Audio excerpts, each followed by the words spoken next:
കാനഡയിൽ പഠിക്കാൻ പോകുന്ന ഇന്ത്യൻ വിദ്യാർത്ഥികൾക്ക് മുന്നറിയിപ്പ്. കാനഡയിലുള്ള വിദ്യാർത്ഥികൾക്ക് യൂട്യൂബറും പോഡ്കാസ്റ്ററുമായ കുശാൽ മെഹ്റയാണ് മുന്നറിയിപ്പ് നൽകിയിരിക്കുന്നത്. വ്യാജ കോളേജുകളിലൂടെയും ഏജന്റുമാരിലൂടെയും കാനഡയിലേക്ക് കുട്ടികളെ അയക്കരുതെന്നും അദ്ദേഹം മാതാപിതാക്കളോട് പറയുന്നുണ്ട്. വാട്ടർലൂ, യോർക്ക്, വെസ്റ്റേൺ പോലുള്ള പേരുകെട്ട സർവകലാശാലകളിലേക്കാണ് പോകുന്നതെങ്കിൽ കുഴപ്പമില്ല. എന്നാൽ ഡിപ്ലോമയിൽ പ്രവേശനം വാഗ്ദാനം ചെയ്യുന്നവർ നിങ്ങളുടെ ഭാവിയെ നശിപ്പിക്കുമെന്നും അദ്ദേഹത്തിന്റെ മുന്നറിയിപ്പിലുണ്ട്. കാനഡയിൽ പഠിക്കുന്ന ഇന്ത്യൻ വിദ്യാർത്ഥികളുടെ എണ്ണം വർദ്ധിക്കുന്നതിനിടയിലാണ് ഈ മുന്നറിയിപ്പ് എന്നത് ശ്രദ്ധേയം. എളുപ്പത്തിലുള്ള കുടിയേറ്റവും മികച്ച ജോലിയും വാഗ്ദാനം ചെയ്ത് കാനഡയിലെ വിദ്യാർത്ഥികളെ ആകർഷിക്കുന്നുണ്ടെങ്കിലും അവിടെ എത്തുന്ന പല വിദ്യാർത്ഥികൾക്കും തൊഴിലില്ലായ്മ, പാർപ്പിടക്ഷാമം, കാനഡയിലെ ജനങ്ങളുടെ ശത്രുതാ മനോഭാവവും നേരിടേണ്ടി വരുന്നുണ്ടെന്നും അദ്ദേഹം പറയുന്നു.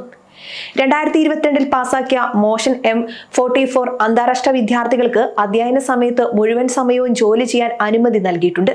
ഇത് തൊഴിലാളിക്ഷാമം പരിഹരിക്കാനാണെങ്കിലും കാനഡയുടെ പാർപ്പിട തൊഴിൽ വിപണികൾക്ക് താങ്ങാൻ സാധിക്കാത്ത തരത്തിൽ ആളുകളുടെ കടന്നുവരവ് വലിയ രീതിയിൽ ബുദ്ധിമുട്ട് സൃഷ്ടിച്ചിരിക്കുകയാണ്. കുടിയേറ്റം വർദ്ധിച്ചതോടെ കാനഡ വലയുകയാണെന്നും കുശാൽ മെഹ്റ പറയുന്നു.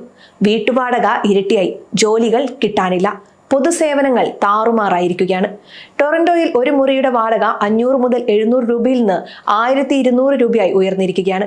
ഇതിലും ഭയപ്പെടുത്തുന്ന കാര്യം പ്രത്യേകിച്ച് ഇന്ത്യൻ പെൺകുട്ടികൾക്കിടയിൽ നിന്നും മനുഷ്യക്കടത്ത് വർദ്ധിക്കുന്നു എന്നതാണ് കുശാൽ മെഹ്റ അഭിപ്രായപ്പെടുന്നത്.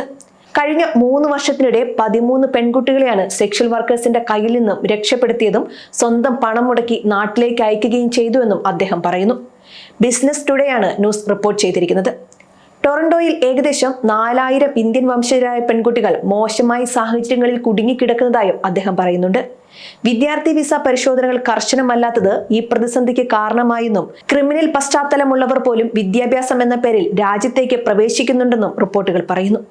ഇന്ത്യൻ കുടുംബങ്ങൾക്ക് കുറച്ചുകൂടെ കുട്ടികളുടെ ഭാവിയെക്കുറിച്ചും ജീവിതത്തെക്കുറിച്ചും ബോധവാന്മാരാകണമെന്നും നിർദ്ദേശം നൽകുന്നുണ്ട്. പഞ്ചാബിൽ സീറ്റ് കിട്ടിയില്ലെങ്കിൽ ഹരിയാന, മഹാരാഷ്ട്ര, ഗുജറാത്ത്, ഡൽഹി, ജമ്മു എന്നിവിടങ്ങളിലേക്ക് പോകാം. ഇന്ത്യയിൽ നല്ല സർവകലാശാലകളുണ്ട്.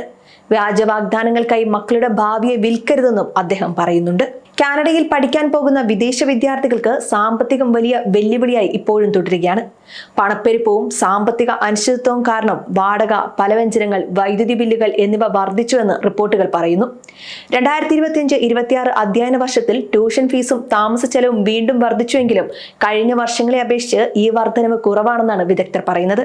2024-ലും 2025-ലും ഏർപ്പെടുത്തിയ ഫെഡറൽ സ്റ്റുഡന്റ് ക്യാപ് പഠന അനുമതി ലഭിക്കുന്നവരുടെ എണ്ണത്തിൽ കുറവുണ്ടാക്കുകയും ചെയ്തു.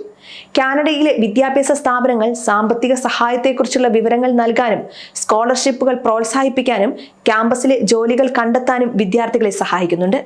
വിദേശ വിദ്യാർത്ഥികൾക്ക് താമസ സൗകര്യങ്ങളെക്കുറിച്ചും സാമ്പത്തിക കാര്യങ്ങളെക്കുറിച്ചും വ്യക്തമായ വിവരങ്ങൾ നൽകാൻ വിദ്യാഭ്യാസ സ്ഥാപനങ്ങൾ ശ്രമിക്കുന്നുണ്ട്. തങ്ങളുടെ കോഴ്സുകളുടെ ദീർഘകാല മൂല്യം, തൊഴിൽ സാധ്യതകൾ, പഠനശേഷം ജോലി ലഭിക്കാനുള്ള സാധ്യതകൾ എന്നിവയെല്ലാം സ്ഥാപനങ്ങൾ എടുത്തു കാണിക്കുന്നുണ്ടെന്നും റിപ്പോർട്ടുകൾ പറയുന്നു. സമയം മലയാളം വാർത്തകൾ ഇനി ടൈംസ് ഓഫ് ഇന്ത്യ സൂപ്പർ ആപ്പിലും. ഇതിനായി പ്ലേ സ്റ്റോറിൽ നിന്നോ ആപ്പ് സ്റ്റോറിൽ നിന്നോ times of India app install ചെയ്യൂ. മലയാളം ഭാഷ തിരഞ്ഞെടുക്കൂ. വാർത്തകൾ ആസ്വദിക്കാം, എല്ലാം ഇനി സമയത്തിൽ.